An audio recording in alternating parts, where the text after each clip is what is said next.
brought to you by itel, Sensodyne K and Haier.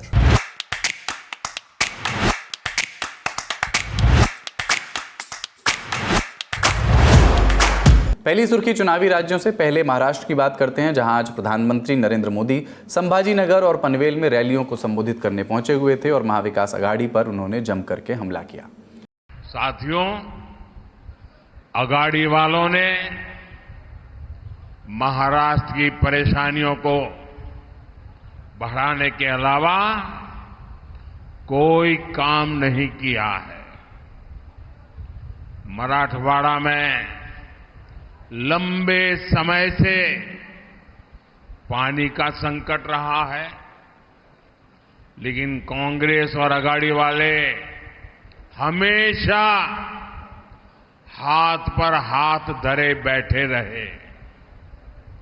हमारी सरकार में पहली बार सूखे के खिलाफ ठोस प्रयास शुरू हुए। महायुति की सरकार ने वैतरणा और उल्लास सब बेसिन से पानी मराठवाड़ा तक पहुंचाने का फैसला लिया है।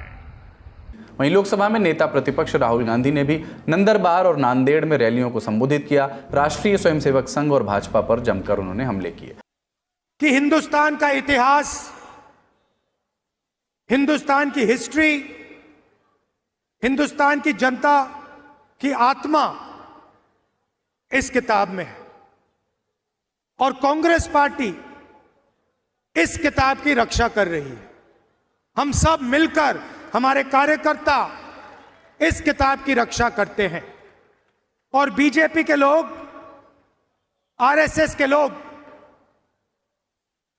सामने से नहीं कह सकते,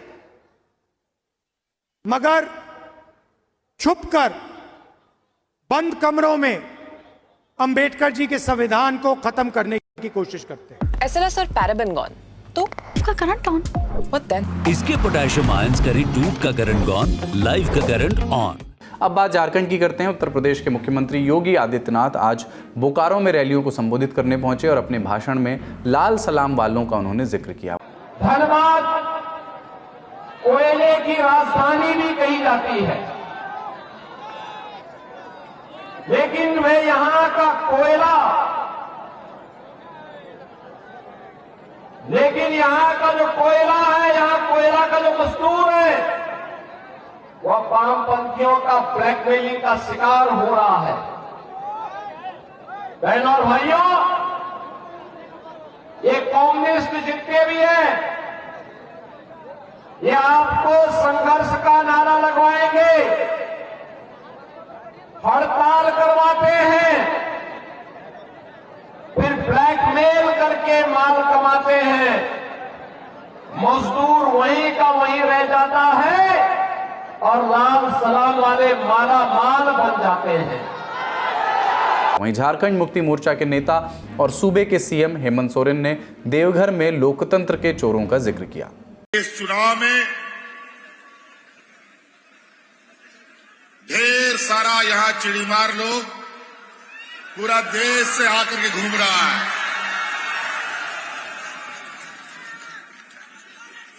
और ये लोकतंत्र चोर, विधायक चोर, सांसद चोर सब घूम रहा है, यहां पर मंडरा रहा है। उससे सचेत रहने के लिए, उससे बचने के लिए आपको हम आपके बीच में आए हैं कि सावधान रहिएगा। यहां पर पूरा देश का भारतीय जनता पार्टी और एनडीए का लोग असम से लेकर के, यूपी से लेकर के, छत्तीसगढ़ से लेकर गुजरात तक का मुख्यमंत्री, मंत्री यहां पर डेरा डाले हुए हैं। वो तो छोड़िए,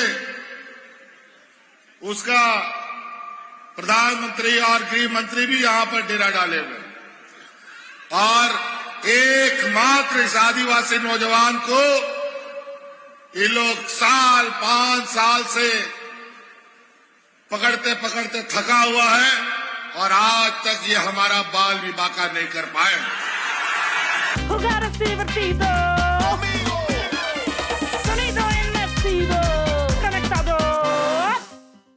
अगली सुर्खी मणिपुर से है। आज केंद्र सरकार ने मणिपुर के मैतेई बहुल घाटी के 6 थाना क्षेत्रों में फिर से armed forces special powers act AFSPA जिसको कहते हैं वो लागू कर दिया है। आफ्स्पा के तहत किसी क्षेत्र को विवादित घोषित कर दिया जाता है और यहाँ तैनात केंद्रीय फोर्सेस को अधिक अधिकार मिल जाते हैं। किन थाना क्षेत्रों में आफ्स्पा लागू किया गया है फिर से?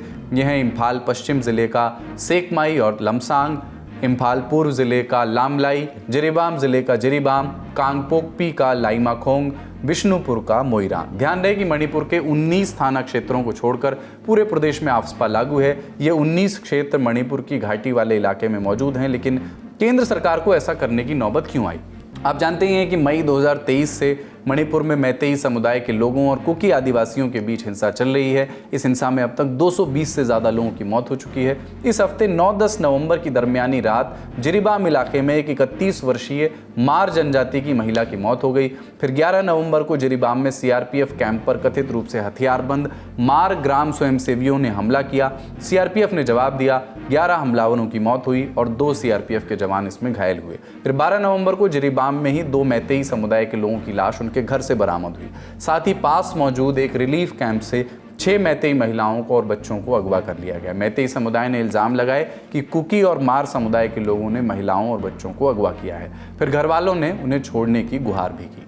लेकिन जब जिरीबाम में ये सब हो रहा था, अन्य इलाके भी तनावग्रस्त थे। अपुष्ट खबरें आ रही थीं कि तमाम अन्य इलाकों में भी उग्रवादियों और हथियारबंद लोगों की मूवमेंट हो रही है। तनाव की स्थिति बनी हुई है। जानकार बताते हैं कि इन स्थितियों को देखते हुए 13 नवंबर को केंद्रीय गृह मंत्रालय ने central armed police forces CAPF की 20 कंपनियों को मणिपुर रवाना कर दिया और उसके बाद अब आफ्स्पा को लागू करने का आदेश आया है इन थाना क्षेत्रों में। आज का शो यहीं समाप्त करें, उसके पहले एक खास इंटरव्यू के बारे में आपको बताते हैं। लल्लन टॉप के राजनीतिक इंटरव्यू शो जमघट में इस बार के हमारे मेहमान हैं झारखंड के पूर्व मुख्यमंत्री और बीजेपी के प्रदेश अध्यक्ष बाबूलाल मरांडी। सौरभ द्विवेदी के साथ बातचीत में बाबूलाल मरांडी ने बीजेपी छोड़कर वापस पार्टी ज्वाइन करने पर, प्रधानमंत्री नरेंद्र मोदी और अमित शाह के साथ रिश्तों पर, झारखंड के मुख्यमंत्री हेमंत सोरेन पर लगे भ्रष्टाचार के आरोपों पर और सरना धर्म कोड पर बीजेपी के स्टैंड पर अपनी राय खुल करके बताई है। उन्होंने क्या कुछ कहा है, जानने के लिए वो पूरा इंटरव्यू देख सकते हैं आप। आपको लिंक डिस्क्रिप्शन में मिल जाएगा। आज के लल्लन टॉप शो में इतना ही। अपना और अपनों का ख्याल रखिए। देखते रहिए दी लल्लन टॉप। शुक्रिया। शुभ रात्रि।